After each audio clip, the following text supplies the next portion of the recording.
right, welcome back. It's Breakfast Daily here on Citi TV, and we have a lot to talk about, in the community focus segment of the show. But let me welcome Apioko to the set this morning. Apioko, good morning. Good morning, How David. are you? I'm well. How are you? Fantastic. Very well, thank you. Yeah, and so this morning, in fact, let's look at the quote of the day again today, because I think it's very relevant for our day. Let's get into this as we get into this conversation. The quote of the day today actually said that maybe it was meant to happen for many reasons because my life in many ways is richer. All right, Kiana Rancic. Now, I think about it. Of course, this is referring specifically to breast cancer awareness, right? But I also think about the kind of things that happen to us in our lives that initially we say this was a difficult path to tread.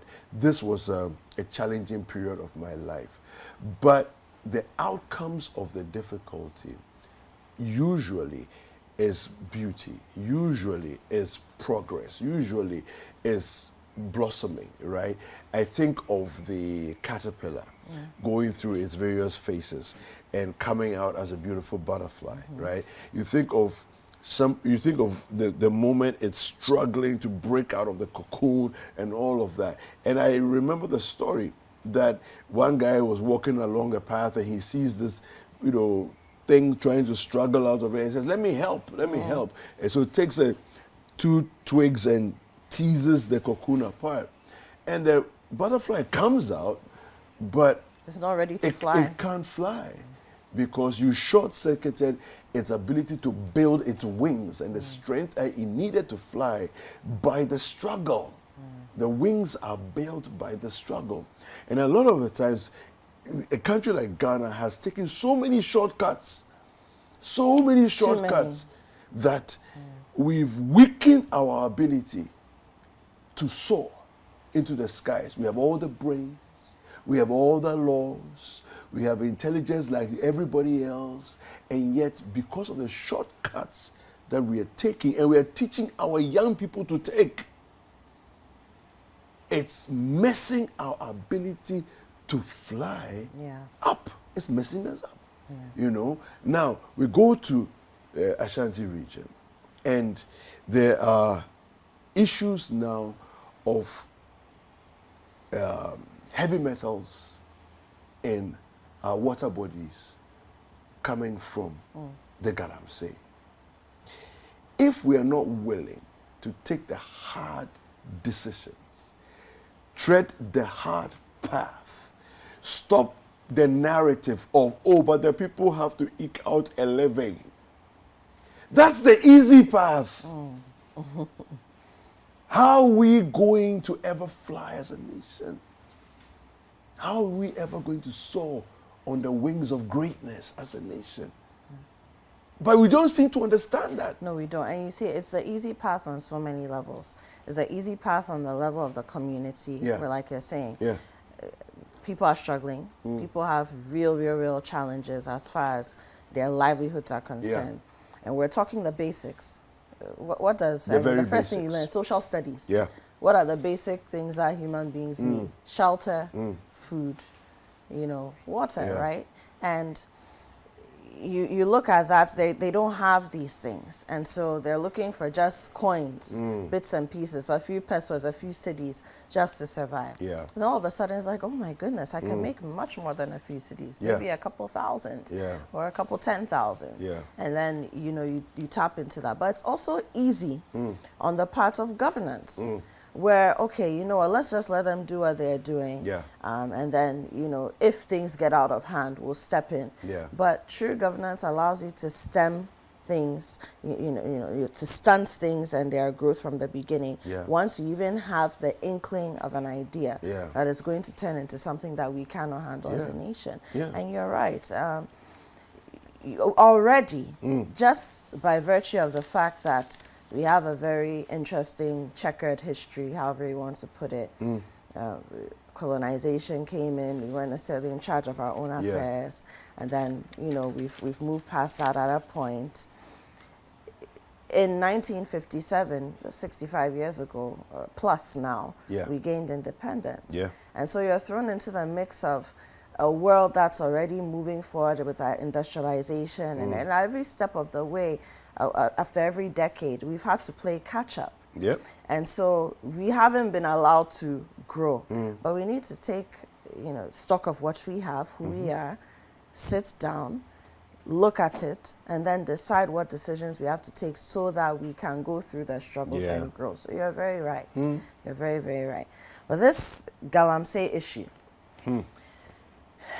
you know, we've spoken a lot about the effects of Galamsey on our water bodies, on the immediate environment within which it happens. So the environmental repercussions. We've spoken a lot about the lives that have been lost in those pits and whatnot.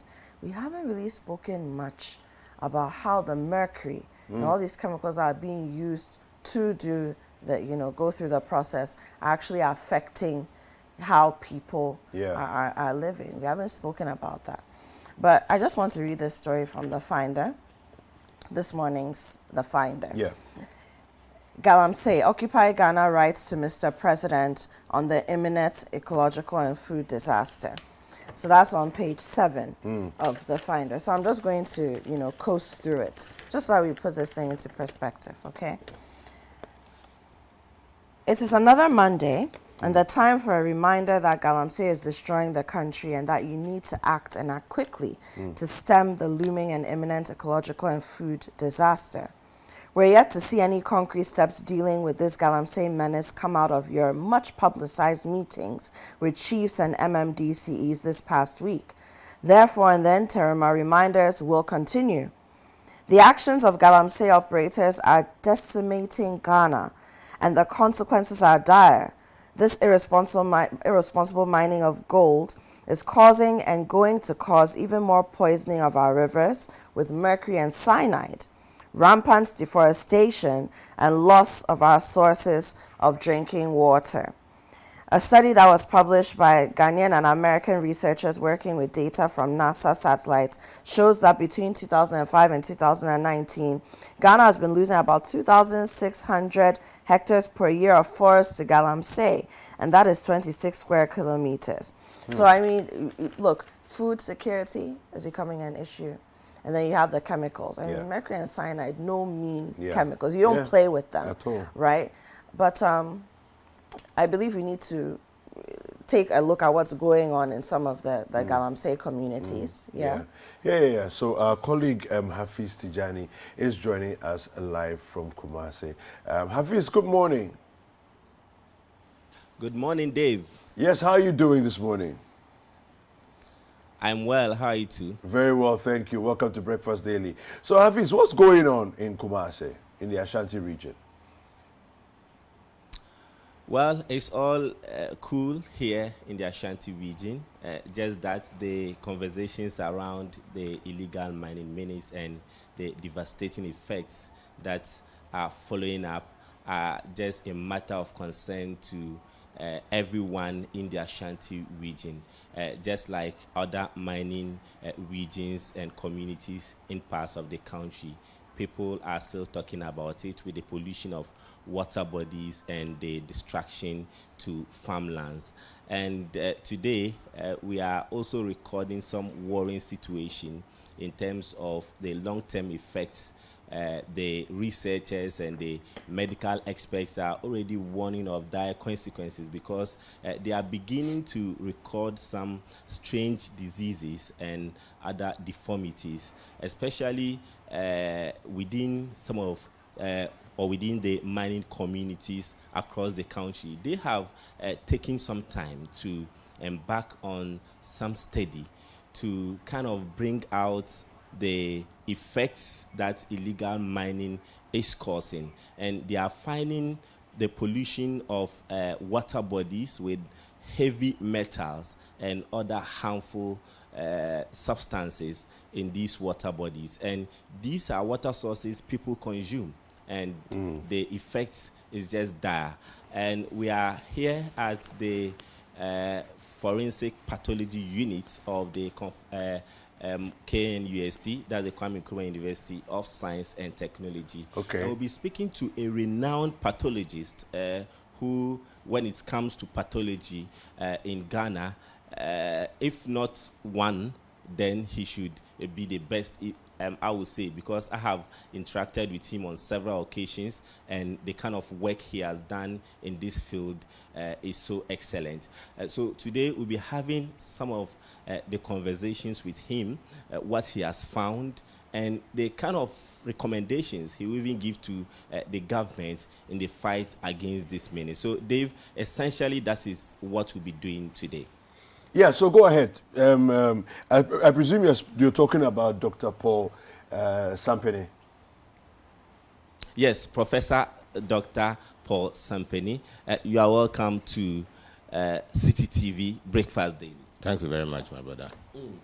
You have done some work in some mining regions. First of all, tell us the regions you have studied, or you've done this study, and tell us what you found. Well, thank you very much, my brother, and thank you for having me. And I also have to appreciate your listeners all over Ghana. Like you rightly said, my work basically, I'm what we call histopathologist and also forensic expert. That is when it comes to pathology of using the human body, human parts, especially to find out what probably might have gone wrong elsewhere, especially those who, for some unfortunate reason, pass on. And so these are some of the things that I do, naturally, on a daily basis. Now back to your question as to which regions. The regions basically because it's quite, financially it feels so hard in my pocket. So I have chosen some few regions, basically 3 of them: Ashanti, Central, and then Western region for now. That's where my work has been centered on. Let's look at what you found. Well, sometimes in pathology, whatever you do, you don't basically go in looking for one specific thing. You do a holistic examination. And when you are stuck up somewhere where there is difficulty in assessing or coming out with a conclusion, then you do what you call ancillary test. That is extra test, which of course sometimes involve toxicology, which also, it's money. Like I said, you have to do it, especially if you do some of the cases pro bono, where the relatives probably are not even interested in the findings as to what killed whoever. They are not interested. And so you need to send some of them to various labs, both in locally and internationally, to look out for some of these things. And then when it comes out, then sometimes it becomes astonishing. You understand? So devastating, so worrisome, where innocent people will be walking around carrying all manner of things in their body that will eventually go to affect their very health, and then the people pass on. So that is the reason why sometimes I get some of these samples, because doing this work on living, entity, like you sitting here, if I come to ask you, can I take a little bit of your hair, or can I get a bit of your blood to examine, to find out what components of what, of concentration of whatever, heavy metal or otherwise that you have. Ghana people are not so much interested in doing that. Assisting in research, especially if you want to research into some of these things. So basically, the kids, or let me say the infants, or probably the toddlers, who probably pass on, and those who for some reason pass on as a result of any form of disease. When you do the autopsy and it's not so obvious for you to come out to say that, oh, this is what has killed the person. And like I said, you go further to do tests, and then you realize that, wow, this is what probably caused the death of the person. That's what I usually do. You spoke about heavy metals. In the layman's perspective, what would you or how would you explain what heavy metals are? Thank you very much. Heavy metals, like when you mention it, say heavy, very much basically metals are supposed to be heavy, isn't it? So heavy metals, they are essential natural elements that are found within the earth crust. That's the earth we live in. Do you understand? Wherever we live, these heavy metals, in fact, they are found in the air. Some of them are found in waters, and then what we call the food that we eat. Do you understand? So there are so many of them, about 23 different heavy metals. Copper is one, zinc, iron, and so on and so forth. These are things that we need in our water bodies. We need some of them in our food, and we need some of them in the air, and so many other things that we need them for. So they're essential for our life. So if you don't have them, then it becomes what we call deficiency in your body. But this is a case where, as a result of the activities of some of these illegal mining activities, some additional ones have found their way into the system, making the concentration more than what the body could actually manage. Do you understand? So that is what actually I'm talking about here. So what are the consequences of these metals found in our water bodies? What are they causing to the lives of the people who live around the mining communities and even outside the mining community? Yes, thank you so much once again. The consequences are quite devastating. If you take water doesn't have any boundary. Even the food that we eat, they don't have any boundaries in terms of transportation. You can have cassava, you can have yam, you can have even whatever you want to actually consume. You may not, if you go to the market, you ask, where is this cassava coming from, or where this yam is coming from. So that is what I'm saying, that they don't have boundaries. And so therefore, especially water, when they are contaminated as a result of these pollutants, I'm talking about these heavy metals that are additionally added to the water bodies, the soil, and then the air that we breathe in, then that is where we are going to have problems. In fact, the consequences are numerous. Some have what we call carcinogenic activity, it can lead to cancer formation in the body, especially the lungs and the liver. It can also be what we call neurotoxicity. It can cause health hazards in your nerve. Do you understand? Nervous system, I'm talking about central nervous system, meaning that your brain right out to any part that you can find nerve.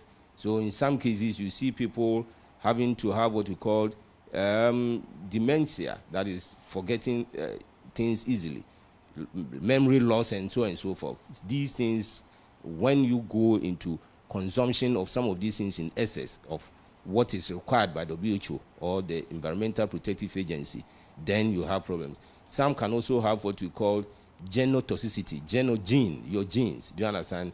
Every human being is made of genes. You inherit things from your parents, you inherit things from family members and all those things. So they can, some of these, especially these heavy metals, in fact, I will mention some of them that I have encountered, those that I've worked on, and they are all part of this heavy metal that can cause what you call, in fact, can also have reproductive toxicity. Do you understand? In fact, when a woman maybe gets to a point where she feels that this the right time for me to get pregnant, achieve pregnancy, if she's exposed to some of these pollutants, such as these heavy metals, then becomes a problem where the woman will be running around solving one problem of infertility or the other. Do you understand? Trying to even getting your normal menstrual cycle can also be affected, and so on and so forth. In fact, even in men, some of these metals, example cadmium, which is also found in people who work with what we call battery factories and all those. Even if you don't work with battery factories, those who for some reason will be exposed to normal battery. Do you understand? Some of these things are actually, discarded or disposed of by any means. And so if they find themselves around the water bodies and then man consumes it, it's going to affect your fertility. You don't understand, your sperm quality and all those things. They are the ones that we are talking about here. So let me just reiterate it. Neurotoxicity is one. Genotoxicity is 2, reproductive toxicity is 3, a whole lot more that we can actually what do you call carcinogenic toxicity, which is carcinogenic when it's consumed, it can lead to formation of cancer. That's the reason why sometimes we tell you that some of these diseases are diseases that we cannot actually point a finger at to say that this is what has happened. Let's look at the long-term effects. Oh, the long-term effect is what we are experiencing now. The long-term effect is what we are experiencing now. You see, if somebody is exposed to some of these things, and then the person doesn't know, a young girl, a young man, innocent, probably for some reason goes to play at an abandoned Galamsey site, or probably go to swim, which of course, I have a paper where I did about drowning in Ghana at Galamsey site. And this work was picked on by CDC, Center for Disease Control in the US. They wanted to collaborate with me, had it not been the COVID, to do extensive work for them. Do you understand? So if a child goes to swim, apart from the fact that the child can be drowned, if he's not drowned and goes on with these metals all over the body. And mind you, these metals, they have affinity to stay longer period in the hair, in the nail beds, in fact, your nail. It can even find itself within your blood. You understand? It can find itself within so many parts of the body. And when they are accumulated over a long period of time, we call it bioaccumulation. When this bioaccumulation exceeds that of what is required of you, and the child grows, you may all of a sudden start getting some skin diseases, getting some gastrointestinal diseases, getting some respiratory diseases. A child all of a sudden who probably doesn't know, he has never tasted alcohol before, he's not a chronic user of drugs, suddenly gets liver cancer or something that is, looking at, appearing as if he has been exposed to alcohol and drugs and so on and so forth. So these are some of the things that in my personal view, I think that we need to do something about it so as to curb it. Otherwise, we are going to have problems. Okay, so Dave, these are some of the things Professor Dr. Paul Osei-Sempene have found. I don't know if you have some follow-up questions. No, so Hafiz, can you hear me, Hafiz? Yes, I can hear you. Yeah, so the question that I ask is, what about the place of cyanide and mercury? Because he's spoken about the metals that we know, copper, iron, all those other metals which are absorbed in larger amounts than the body needs. What about the place of cyanide and mercury? What comment does he have to make on that? Okay, so Dave wants to know the effects of the mercury and cyanide. Well, I said mercury is one of the most potent poisonous heavy metal amongst the few poisonous ones that we know. So mercury is one of the most dangerous heavy metals when consumed to some level bioaccumulatively. Mercury is a very dangerous disease. In fact, it stands higher in terms of the list when you come to the 5 major dangerous or 5 major most toxic heavy metals around that we have. Do you understand? So mercury is one. So we mentioned cyanide. Cyanide is not a heavy metal. Cyanide is a chemical component. Of course, it also can be found in some of our agric what do you call it? These sprays and all those things. Weedicides, herbicides, and all those things. So some of them, cyanide is also seen under normal circumstances, can be seen in cassava. Do you understand that? I told you that most of these things are not as bad as we think about. But the point is that when bioaccumulatively becomes more than the body can take, then there becomes a problem. And that is the case in Ghana now. That is the case in Ghana. So what the standard ones are, in fact, my work that I did shows significant increase in these things in our bodies. Significant amount of these heavy metals in our food chain. Significant amount of these heavy metals in our waters, significant amount of these heavy metals in our soil. Do you understand? So you can see the chain of movement. Do you understand? From the water bodies to the soil, to the food chain, and to so many people, and to the human being, and then eventually becomes more or less like one can easily get it without even you knowing that you are getting it, because you have interaction with people, and the person has a lot of them accumulated in the hair. The person gives you a handshake. Do you understand? And then you get to contaminate yourself. Based on the levels probably of for some reason your body may get rid of it, because probably you are not exposed permanently, and so therefore you may not. So based on the levels yes, Dave, of I can hear you. Based on the levels of concentration that he's seen so far, how many years does he think that if we stopped the Galamsey and polluting our soils, water bodies, and so on, let's say by end of this year, how many years does he feel it would take to recover from where it is we find ourselves? So based on the level of concentration, how many years do you think that if the illegal mining is stopped, how many years will it take to recover? No, naturally we need to have a plan to reclaim all those things, the waters, in fact the water bodies, and then the soil. There is a plan to doing that, which of course I think that is for the environmental EPAs to do them. Do you understand? Mine is to draw their attention. In fact, people have done work on that anyway. I'm not too sure whether they are also interested in that. And that is Ghana for us. Now, I must be honest, Ghana is a very funny country. Research works have been going on all over. Nobody reads, nobody is interested. Even the policy makers, they are not interested. And now I must be honest to tell you, it's not easy to research in Ghana. Nobody uses it. And I believe that the EPAs are also probably in the position of probably doing something, but they don't have what it takes to doing that, and they know what to do. I know it, but it's not for me to actually work on that. But mine is to usually do what I personally feel I can do to make awareness, to draw the awareness of the public, draw the awareness of the government, to draw awareness of the various institutions and agencies to take action. In fact, I've said that I did it only in 3 regions. Part of Central region, part of the Western region, and part of Ashanti region. Do you understand? But of course, if you are in Greater Accra or wherever, and you feel that, oh, for me, I will not be affected, I'm reiterating this fact that water bodies don't know what? Boundaries. Do you understand?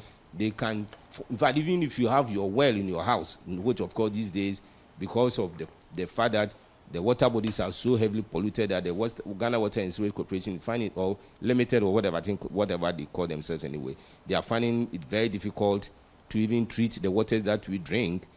So now the water, now everybody is going for what do you call wells. Do you understand? So all those things are things that coming with time, they are all going to find their ways into the water bodies that we feel that we see as clean in our homes, and we'll be drinking them without knowing that we are accumulating some of these things, heavy metals. Prof, briefly share with us the sample you have and talk about it briefly. Then you give recommendations on what you think can be done to save the situation. Okay, fine. I mean, with me here is something that I did yesterday. I wouldn't like to open it anyway, but you can see that it's sealed. We need to seal it and be able to send it to the lab and go and get it processed. This is a child who died of some of these conditions that I'm talking about, and some samples, bit of these organs have been picked up, and I'm going to subject them to extra or additional tests to see how bad or how good is it from either normal. In fact, some of these birth defects, let me just admit here that some of these birth defects may be as a result of what we call chromosomal aberrations, that is defect from the sperm or the egg of the mother naturally. It can happen naturally. Do you understand? Especially in the aged. If you are grown up and you want to give birth at a certain age, you can have some of them. But looking at it, you don't have to always sit down and think that that's what the literature says, so we just fold our arms. No. What is our peculiar situation here? Okay? If our peculiar situation, a child, maybe a young woman who is about 18 years, 20, 21, gives birth and the baby is deformed. The father is a young man and the baby is deformed. It calls for investigation. Do you understand? So some of these things are, And then I have the babies. Some of them, I take some of them just probably to teach students. You know, I'm a lecturer, so I teach students, and some of them to show to students that these are some of the things that we are going to. There's something we call port. We port them, but of course those things I can't show them. They are very disgusting and very funny. I don't want to show them on TV. So basically, there are some of them you can see it grossly. The person is walking. You say that no, this person has birth defect. Do you understand? But internally, unless of course the person passes on, and then you pick some of the samples, and then you subject them into scrutiny, and then you come out with that results. Let's look at key recommendations. What would you be telling the policymakers and government, for that matter, to do? Well, there should be a concerted effort on all fronts, both the scientists, the agencies, the institutions, and then the government especially. If I say government, not this very government, all governments, any government that comes to power should take this in seriously.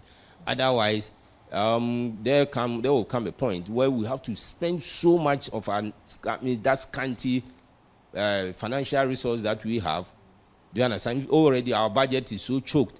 Do you understand? And then we don't have what it takes to even, resource our hospitals to take care of this, especially kidney diseases. These heavy metals, for some reason, have so much affinity for kidneys, the lungs, the liver, the brain, and so on and so forth, the blood. So these are some of the things that if you have kidney, how many dialysis do you have in Ghana? Very few. All right, Hafiz. Well, I think we need more time for this conversation. Dave, so these are serious issues being raised here at the Forensic Pathology Unit of the Kwame Nkrumah University of Science and Technology. And we in here with a renowned pathologist, Professor Dr. Paul Osei Sampeni, who has just been telling us about